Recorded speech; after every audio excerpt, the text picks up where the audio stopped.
시간 우리 찬양하면서 예배를 시작했으면 좋겠습니다.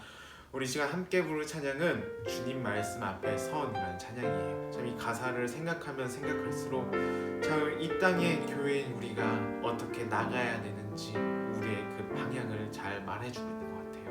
우리 시간 다 같이 찬양했으면 좋겠습니다. 주님 말씀 앞에 선. 주님 말씀 앞에 선 당신은 참된 예배자 그토록 찾으시던 하나님의 기쁨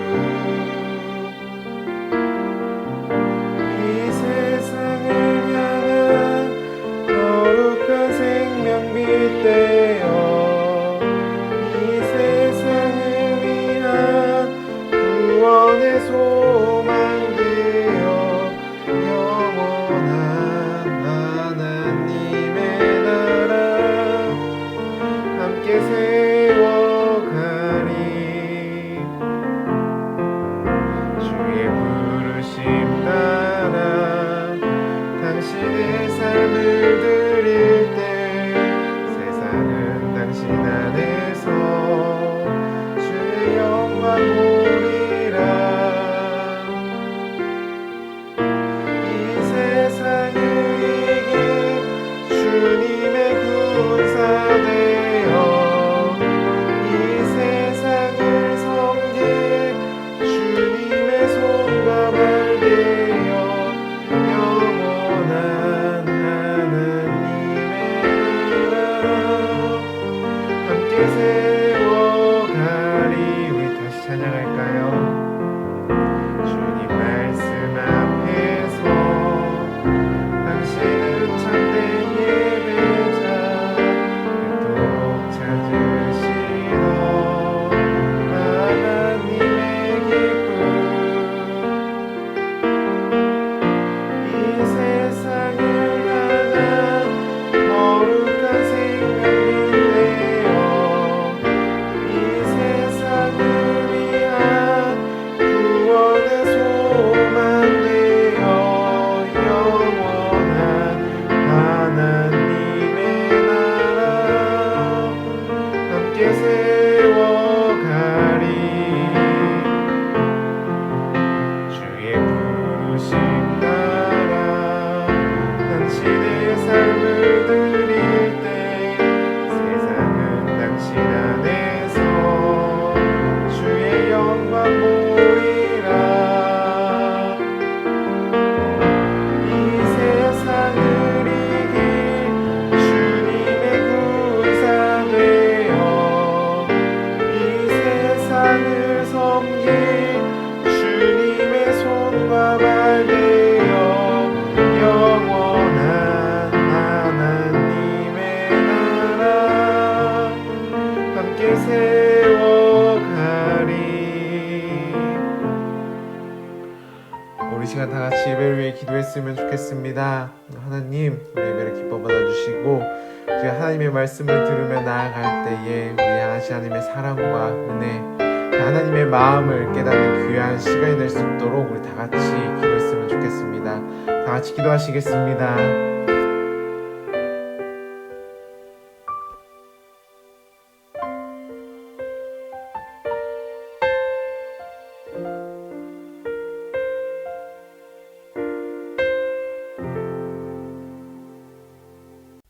하나님 감사합니다. 예배드릴 수 있도록 해주셔서 감사합니다. 전도사님 말 잘 듣고 말씀대로 살아갈 수 있도록 해주세요. 지금 코로나로 인하여서 많은 사람들이 힘들어하고 있습니다. 빨리 코로나가 종식될 수 있도록 하나님께서 도와주세요. 고3 언니 오빠들 공부 잘할 수 있도록 도와주세요. 우리가 함께 예배드릴 수 있는 날이 속히 오도록 인도해주세요. 예수님 이름으로 기도드립니다. 아멘. 네, 우리가 이 시간 함께 볼 하나님의 말씀은 베드로전서 2장 9절에서 10절 말씀입니다. 베드로전서 2장 9절에서 10절 말씀. 네, 우리 다 같이 한번 읽어볼까요? 시작!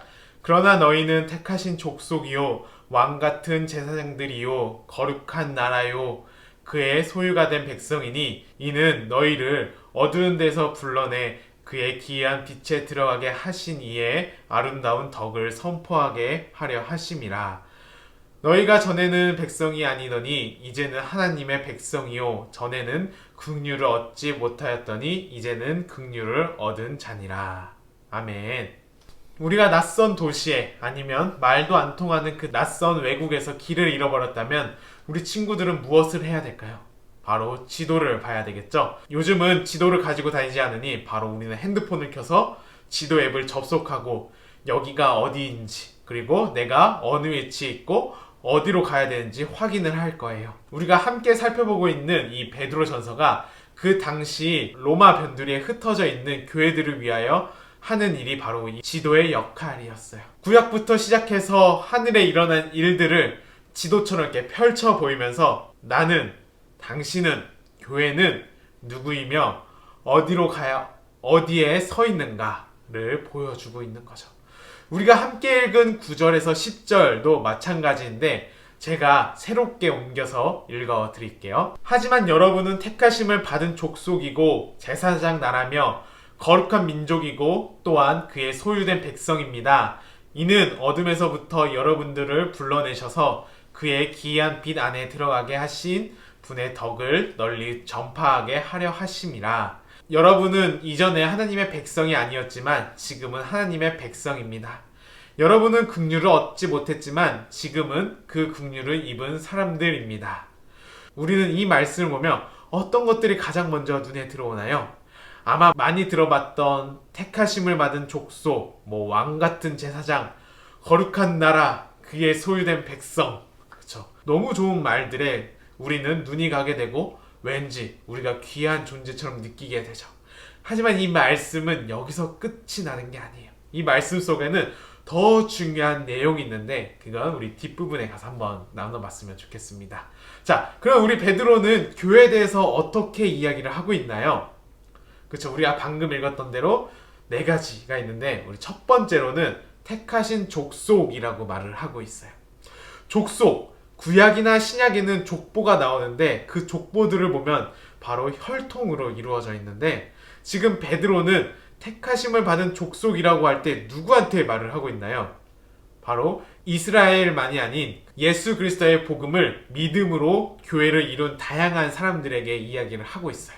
그럼 한 혈통, 한 족속이 아닌데 어떻게 택하심을 받은 족속이라고 말을 할 수 있을까요? 이들이 한 족속이 된 것은 단지 한 가지 이유, 바로 하나님께서 택하여 부르신 그 이유 외에는 다른 것이 없어요.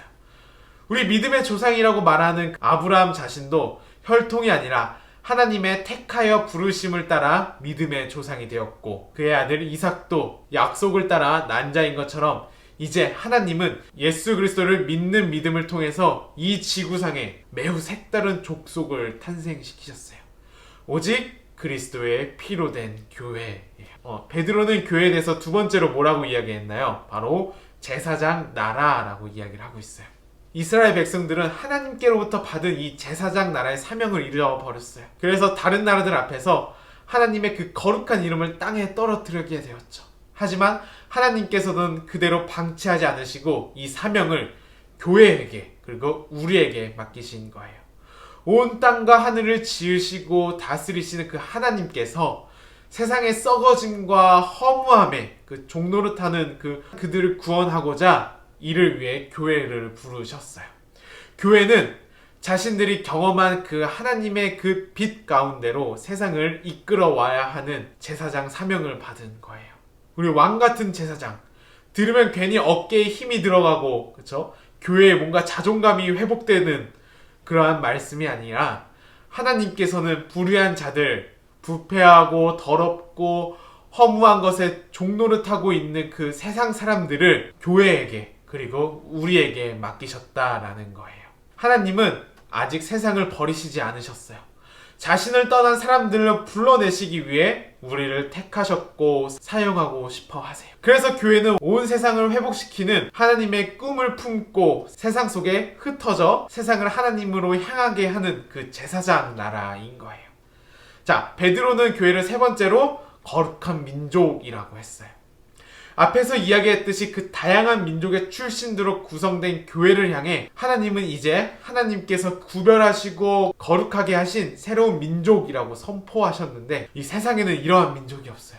민족이란 같은 피를 나누었을 뿐만 아니라 같은 문화, 같은 언어, 가치관을 갖고 생활하는 공동체예요. 그러나 이제 하나님께서는 다양한 민족들로 구성된 교회를 향하여 너희는 거룩한 한 민족이 되었다라고 선포를 하세요. 여기에 있어서 중요한 것들이 많이 있는데 그중 한 가지가 바로 거룩한 민족으로서 교회는 하나님 나라의 문화, 하나님 나라의 삶의 방식이 거룩한 민족의 전통이라는 거예요. 오직 하나님께로부터 받은 그 거룩한 전통, 거룩한 습관에 따라 하나님 나라의 문화를 이 땅에 건설해야 할 사명을 실현하는 거죠.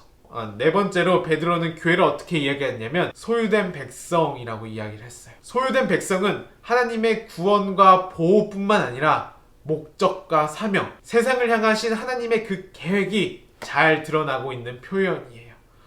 모든 세상은 하나님께서 지으신 그분의 소유인데 세상은 하나님의 통치를 인정하지 않았죠. 그래서 하나님은 특정한 사람들을 택하셔서 그분의 소유로 삼으시고 그들이 원래부터 하나님의 소유임을 알게 된 백성으로 만드시는 것이죠. 이제 모든 세상들이 원래는 하나님의 소유임을 깨닫게 되는 백성이 생겨나는 거예요. 그런데 그 백성인 이스라엘 백성들은 어떻게 되었나요? 이사야 43장 22절에서 24절을 보면 그러나 야곱아 너는 나를 부르지 아니하였고 이스라엘아 너는 나를 괴롭게 여겼으며 내 짐으로 나를 수겁게 하여 내 죄악이 나를 괴롭게 하였느니라. 이스라엘의 이러한 태도에도 불구하고 하나님은 창조 세계를 포기하지 않으시고 예수님을 보내주셔서 그를 믿는 자는 구원하시기로 하셨죠. 이제 교회는 구원을 통해 자신이 하나님의 소유임을 확인하며 하나님과 함께 온 세상을 하나님의 소유로 다시 회복되어야 함을 깨닫게 되는 거죠. 이것이 베드로가 말하고 있는 교회이자 교회가 나가야 될 방향인 거예요. 자, 그렇다면 이러한 교회들은 어떻게 해야 될까요? 우리 화면에 있는 말씀을 다시 한번 읽어볼까요? 하지만 여러분들은 택하심을 받은 족속이고 제사장 나라며 거룩한 민족이고 또한 그의 소유된 백성입니다. 이는 어둠에서부터 여러분들을 불러내셔서 그의 기이한 빛 안으로 들어가게 하신 그 분의 덕을 널리 전파하게 하려 하심입니다. 이 말씀의 주동사는 무엇일까요? 바로 널리 전파하게 하려 함이라. 모든 설명들은 이를 위해 설명하고 있는 거예요. 그렇다면 앞에서 소개했던 그러한 교회들은 무엇을 널리 전파해야 되는 걸까요? 바로 본문을 통해 보면 하나님의 덕과 긍휼이에요. 하나님의 덕은 특별히 그 죄 가운데 있었던 그 사람들을 하나님의 빛 가운데로 불러주신 그 구원의 능력이에요. 이것은 그저 기적을 일으키는 그 힘만을 말하지 않아요. 우리는 어떠한 경우에 그 사람이 덕이 있네 라고 말을 하나요? 화를 내고 돌아설 만한 상황인데 그렇지 않는 경우, 용서할 수 없는 상황 속에서도 그를 불쌍히 여겨 받아주고 기회를 주는 사람, 우리는 그런 사람들에게 덕이 있다라고 이야기를 하죠. 하나님은 이러한 분이세요. 교회는 하나님의 덕, 하나님의 긍휼을 받은 사람들이죠. 그래서 교회는 세상 앞에서 세상 사람들에게 자신들이 받고 경험한 그 하나님의 덕, 하나님의 긍휼, 하나님의 사랑을 전하는 의무와 사명을 받았어요. 쉽게 이야기하면 썩어가고 더럽고 허망한 이 세상 가운데에 하나님의 그 무한하고 뜨거운 사랑을, 긍휼을 보여주어야 할 사명을 받았다라는 거예요. 자, 그렇다면 교회인 우리는 우리의 자리에서 어떠한 모습을 보여주고 있나요? 택하신 족속으로서, 제사장 나라로서, 거룩한 민족으로서, 하나님의 소유된 백성으로서 우리는 우리의 자리에서 어떠한 모습을 보여주고 있나요? 내 옆에 있는 친구들에게, 또 내 옆에 있는 가족들에게 내가 받은 하나님의 사랑을 어떻게 전하고 있나요? 우리 시간 다 같이 찬양했으면 좋겠습니다. 우리가 함께 불렀던 찬양이죠. 주님 말씀 앞에 선. 참 이 가사가 교회된 우리가 어떻게 나가야 하는지 잘 고백하고 있는 것 같아요. 이 시간 우리 함께 찬양할 때에 가사를 잘 생각하면서 우리 다 같이 찬양했으면 좋겠습니다. 다 같이 찬양할까요? 주님 말씀 앞에 선. 주님 말씀 앞에 선. 당신은 참된 예배자 찾으시던 하나님의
마치겠습니다. 하늘에 계신 우리 아버지여, 이름이 거룩히 여김을 받으시오며 나라가 임하옵시며 뜻이 하늘에서 이루어진 것 같이 땅에서도 이루어지이다.